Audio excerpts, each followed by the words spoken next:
Good morning, Melanie, School of Mindset. Um, right now I'm actually rubbing a dryer sheet through my hair. I don't know if you guys know this trick or not. Maybe I'm the only one that suffers with extreme static in my hair, but I just literally take it and rub it through my hair. Am I the only one that does this? And is there a better product out there that I don't know about? If so, feel free to let me know. That's not going to upset me. But my hair this morning is just so staticky. All right, so moving on. So today I want to talk about a couple of the things that have really been the most important in my life as far as getting up out of where I was, moving into where I am now. So, just some of the modalities that I used and really loved that really stick with me throughout each and every day is frequency therapy. I really believe in the power, the healing powers of frequencies. If you don't know what a frequency therapy is, it's just a tone that's emitted at a specific frequency that creates healing abilities in your body. Really amazing stuff. I just really enjoy listening to them on YouTube. Free channels. My most favorite one that I listen to throughout the day when I need to just really pay attention to my work and get things done. I've said before that I really enjoy having the frequencies being played on my desktop computer or on my laptop, whatever the heck I'm using, but just playing in the background. I like to have it down low so it's not overpowering my conversations and anything like that. It's just a little background noise to give me a little boost. But I really do believe in the healing behind it. Some examples of that. There's really great frequencies that are set up for concentration, really anything that you could want. If you are looking to make more money, anything like that, and you want to attract abundance, attract wealth, there's a frequency for that. If you get anxiety and you just need to listen to a frequency to help mellow you out for a moment, there's a frequency for that. It's really amazing. If you have trouble sleeping at night, there's a frequency for that. But I really love my frequencies. I love having them playing in my house when I have people coming over. I had them playing last week all throughout my class. I don't know if anybody noticed because I have it down low enough to where everybody can kind of hear it, but if everybody's talking, then it's just like a underlying music, I guess you could call it. I'm a big fan of being able to just put on, I've never really been a big music junkie. I mean, don't get me wrong, I love singing.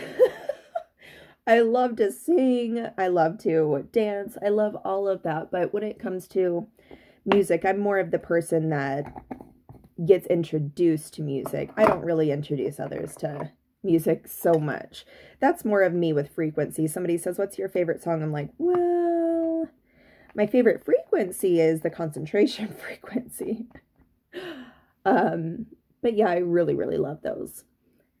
So, I guess I could say that frequency therapy is the number one on my list. The next thing that I absolutely love are daily affirmations. Just being able to tell myself what I need to hear really sets the tone for my mornings. Every morning I tell myself I am the follow-up queen. Because it's one of the things that I definitely could be doing better at, and it's very important. I am the follow-up queen. Money comes to me. Money is liquid. I am a good mom. I am an awesome mom. Not just a good mom. I'm an awesome mom. I'm fun. I like to laugh. I like to smile. Saying good things about me. Because if I don't, nobody else will. If you don't take care of yourself, who else is? Who else is going to take care of you?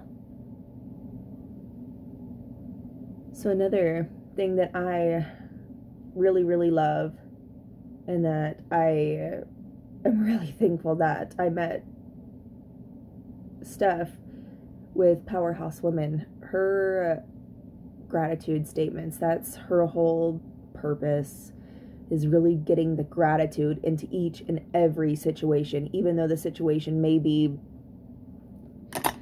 freaking horrible at the time. It's just finding the gratitude in it, finding the learning moment that you can take with you the next time a similar situation arises. You'll be prepared. It's finding the gratitude and understanding that life can't always go our way. We can't be happy 100% of the time. Just like Brick Castillo says, if we were happy 100% of the time, then you'd be happy during death, during sickness, all of that. It's not possible to be happy all of the time. So in understanding that, just knowing, all right, so I know that I'm going to have down days, I'm going to have crappy, sad days where all I want to do is cry. That's okay. That's okay. It's finding the gratitude in what you learn in those moments. Being able to pick yourself up and move on. Get past.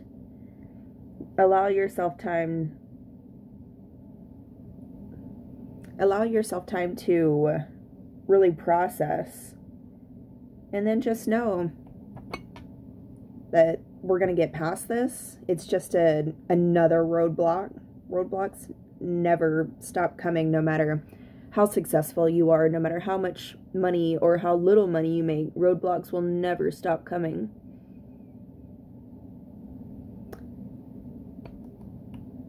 I think of success as, you'll finally be there. Once I make X, Y, and Z money, then I'll be there. It's like, that's why I say I'm happy now. If you're not happy now, you're not going to be happy when you are successful in whatever success may mean to you. Because for me today, you could ask me, do you feel that you are successful? My answer today is yes. I feel so successful. Everything that I've learned throughout my life has really built me up for today, prepared me to be ready for today. The life lessons I've learned, the people I've met, everything that I have in my life today was strategic. And if I miss steps, I definitely wouldn't be the same. I'm thankful that I lived the childhood I lived. I'm thankful for everything that I had. Even though it was minimal, we still had everything. Although I was raised on food stamps, that didn't mean we had a lack of fun, a lack of love. It may have been stressful for my parents, but my sisters and I, we had a really good life. We didn't have the name brand clothes that everybody else had. But we had 3 sisters, and that's something else that a lot of people that I grew up around didn't have. We grew up in a really small town where our family was one of the bigger ones, being 4. It's so funny, after moving to Utah and realizing that 4 is on the lower end here, that was a really crazy move. But even that, my move to Utah when I was 14 was, oh my gosh, I thought that my world was going to end. I was never going to recover from moving away from my friends. I grew up in a really, really, really small town, 3,500 people, and it's not even reached 4,000 yet. I think it's only at 3,900, 3,700 to 3,900, something like that. Bath County, Virginia, shout out. Ooh, love you guys. But yeah, we grew up in a really, really small town, and when we moved here, it was just the biggest upset ever. I wanted to stay there. My dad just wasn't able to allow that, so it was a really, really difficult change. And when I moved here, I took many, many, many, many years to really figure out how to make friends. I grew up in a small town where I knew everybody my whole entire life, so I never gained the ability to make friends. And so after moving here, going from a school, kindergarten through 7th and then 8th through 12th, both schools only having about 300 students, so my class each year was about 50 or less. And then moving here to a class of 3,000. I mean, that was nuts. I was the most intimidated ever in my life I had ever been. And it was really, really hard for me to figure it out. I really ended up having to go to an alternative high school just because I still had yet to understand the quality of making a friend. So the few friends that I made in the 8th grade, thank you guys. Thank you guys for really being able to stand by me in my moments of scaredness. There's a handful of you, Lindsay Homestead and Sadie Christensen and Akiyasu Tafu. Those are the top 3 on my memory right now, but those 3 girls, if it wasn't for them, also Val Durox. We weren't really friends, but she was one of the nicest girls, and I still look back at a lot of the ways that she made me feel comfortable, and I've actually built those qualities into my life. I love smiling at a stranger. I love complimenting strangers. I love making somebody else feel good. That really isn't warranted with anything else. I'm not following it up with can I have or anything. I just really like to get the goodness out there. I really want to help somebody else smile in their day. So I really love giving compliments. I love giving strangers smiles. Some of them are confused, but I love smiling at strangers, or even when I'm making like a left turn and I'm looking like directly in the eyes of the person waiting to make a left. I love smiling at them, you know, just a little quick smile here and there. It really makes somebody's day. But yeah, the things that I've talked about today are really big on my everyday life. I think about the things that I've overcome and where I'm at today and where I'm going to be at by the end of this year, where I'll be at in March next year. Who knows? Maybe I'll have 1 full year of chatting with Mel in the morning. But yeah, I want to help you guys with the things that I helped my life with.